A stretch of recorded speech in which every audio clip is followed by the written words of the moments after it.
Hi, thanks for joining us today.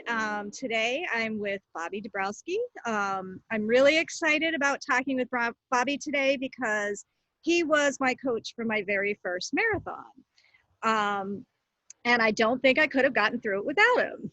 So Oh, um, let me start by asking you, how did you get into running and when did you get into it? okay. So I was a camp counselor and I got a nice gift from one of my parents and they said, and I used that little bonus to join a gym. I was 18, 19 and I just started working out and, then hanging out with a bunch of friends and they're like, hey, want to do the Shamrock Shuffle? Okay. How long is that? It's a 10K. No, I'm sorry. It's an 8K, 8K. Okay, yeah, sure. Okay, I can do it. I don't really run, but sure, I'll do it. And that was my first race, and it felt like a marathon. I didn't know what a marathon was. I knew it existed, but I felt like I did a marathon because it was downtown. There was a lot of people, so that was like my gateway into running. Mhm. That first race. I got into marathons. My friend back in 2004, this is end of 2004, 2005, comes up to me New Year's and say like, hey, want to do a marathon? Where, when? Oh, July. Okay. And how long is it? 26.2. And there's a band at every single mile marker and the Cubs are playing that night. So we can go see the Cubs when we're in California. Okay, sure. How do you run a marathon? Oh, go read a book. Oh, okay, sure. Why not? And 2000, and that was my first marathon. Wow. Um, And how many have you done since then? I've lost You've lost count, but I have done over 20 marathons in 10 states. I have done a couple century bike rides. Mhm. I've done a couple triathlons. My biggest achievement was the Ironman back in 2014. Mhm. So That's huge. it was, I want to do another one, but it's a big mental, financial, and physical commitment. Mhm. And I thought I was always pushing the boundaries. I was dating my wife at that time. That was our first year dating. So of course, when she was with me the entire time, I said, okay, at the end of this race, I'm going to marry you. I knew right there and then if she could spend from waking up at 2 a.m, getting ready in Madison, Wisconsin, and her spending the entire day with my family, and then her going onto the marathon course, looking at me for 10 o'clock at night. I'm like, okay, yeah, you're a keeper. You're a Yeah, keeper. definitely.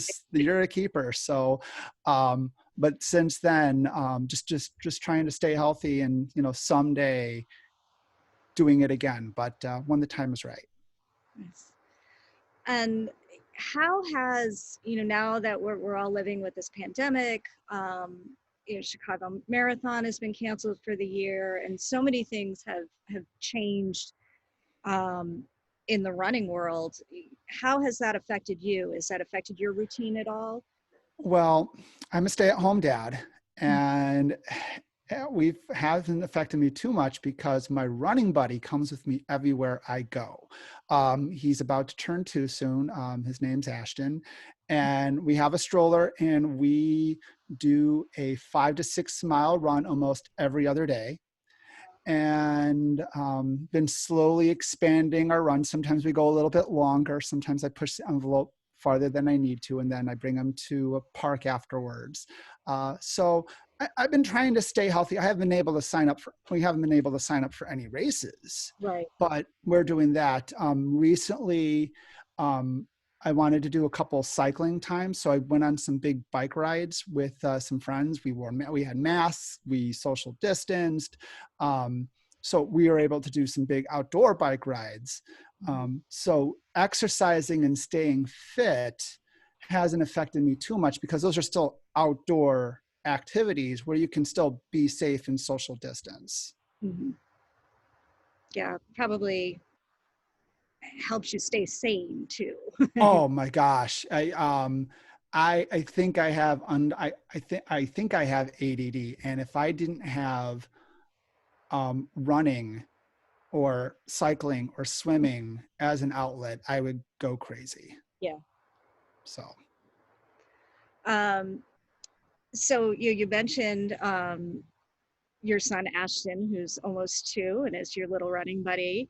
yep. Uh, are you looking forward to him running with you when He he already does sometimes.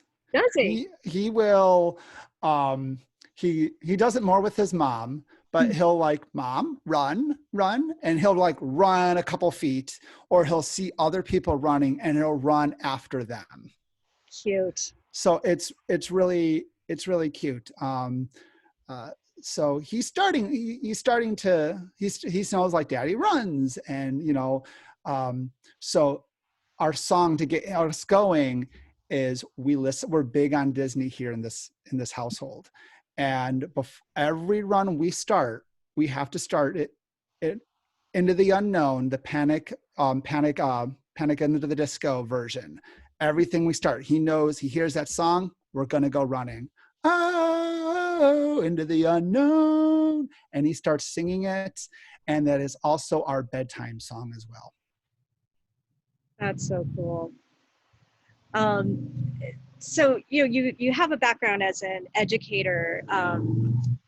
Is that part of the reason you got into coaching and you use those skills as a coach?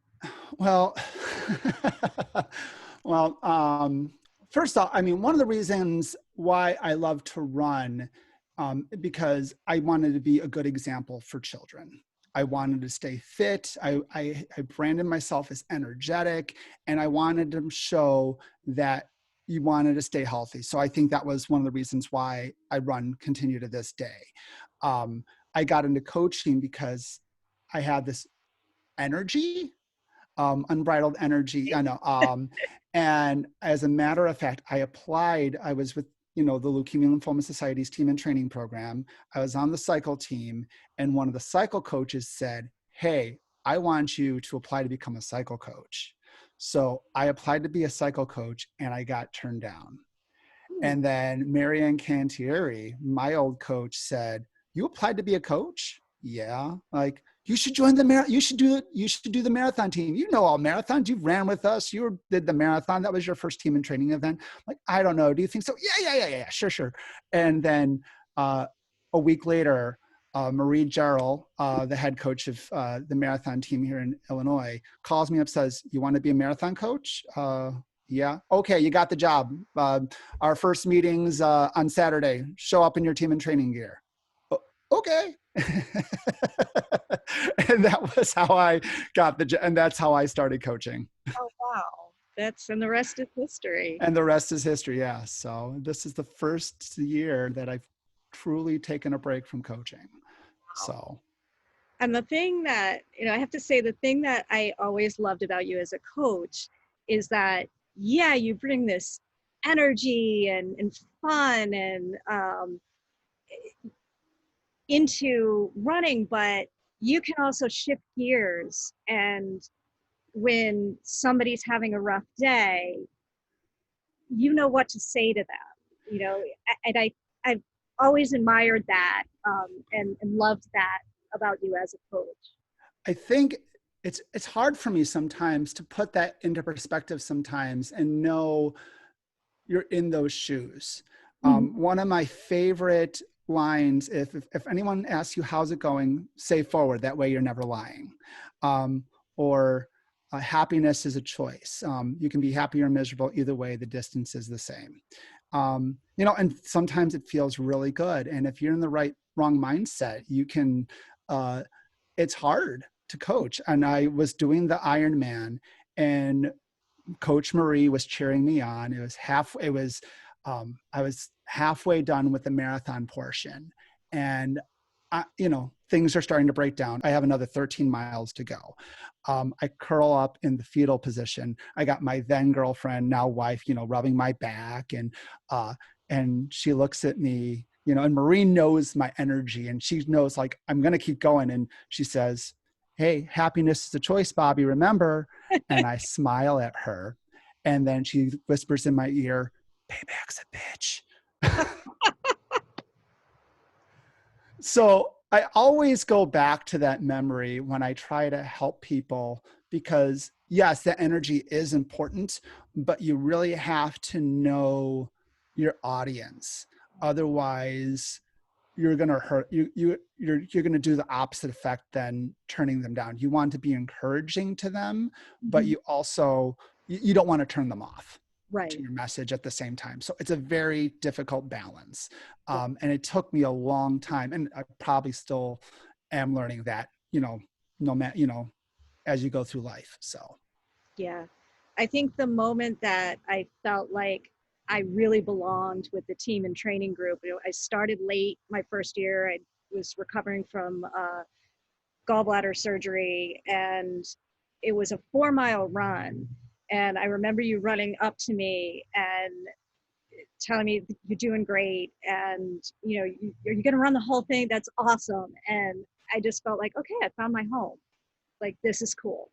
And it not being a competitive environment was something that kept me going. yeah, I mean, the one of the things I loved about Team in Training is I joined it for social reasons. That was one of the reasons. When I did in 2005, I found out Team because I was a single guy and I saw all these girls in purple shirts and I said, "Hey, what's this organization and how do I get in?" Um, and I'm at the airport the next day, just finished my marathon and talking to another guy. He's like, "Yeah, Team in Training. I was there before. You fundraise for a good to fundraise for cancer research. My dad was a cancer survivor. I figured my next marathon, yeah, I should do it in Chicago and fundraise and make it worthwhile." And that's how I got into Team in Training. And I met so many people and friends through Team in Training Mhm. since then. And that was in 2006. And that's, 14 years later. Some of those friends and mentors are with me this day. I met my wife through a Team in Training event. Her sister wasn't her, my brother-in-law and her, my sister-in-law, my wife's twin sister were both in Team in Training. So it was very connected, for the past 14 years. There's a very social aspect. And I didn't want to ever if people were coming and trying their best, I wanted to make sure that they felt home and was encouraging them as every step of the way the best I could. Mhm. And you do that really well. Thank you. So if somebody who'd never tried running before came up to you and said, I'm kind of thinking about it. Should I? What do you say to them? First, I said, the best thing is get a good pair of shoes. Mhm. Um, I think you can try it out. If, there's a lot of great programs. Listen to your coaches, listen to your doctors. You want to make sure and slowly build up and do it smart. Don't just, uh, a lot of people, you want to make sure you do it in the right way. According, you don't have to run the whole thing. The marathon is 26.2 miles. They said not run it. You can walk it, you can run it, but you want to also be mindful and respectful of the distance at the same time. So read up on it, experiment, and see what is your best um, mode of attack, for lack of a better terms. And don't give up. And just it takes a while to build up that endurance and just keep trying and just have fun with it. And it's, it takes a while to build up to it's just like, hey, a 5 mile run's nothing. I can do it, so don't get discouraged if you see someone out there, just, it takes a while to get to that point. And everyone was a beginner at one point. Mhm. So Uh, do you have any final words you can leave us with? uh, running has brought happiness. It's brought just a sense of, you know, an outlet for my frustrations, for my energy. I know when if I haven't run that day, I get the jitters and like, okay, I need to get outside. I need to do something. And it's a great social, to me, when you can, it's a great social activity. And uh, you can, I mean, whether it's not just running, but any type of activity, I support anyone doing it just because you want to stay healthy and active, and what works best with your activities, lifestyle, and where it needs to go. So Right. Well, thank you so much for spending some time with me and talking about running. It was so nice to see you and talk to you. nice to see you too. Thank you so much. Thank you. See you later. Bye bye.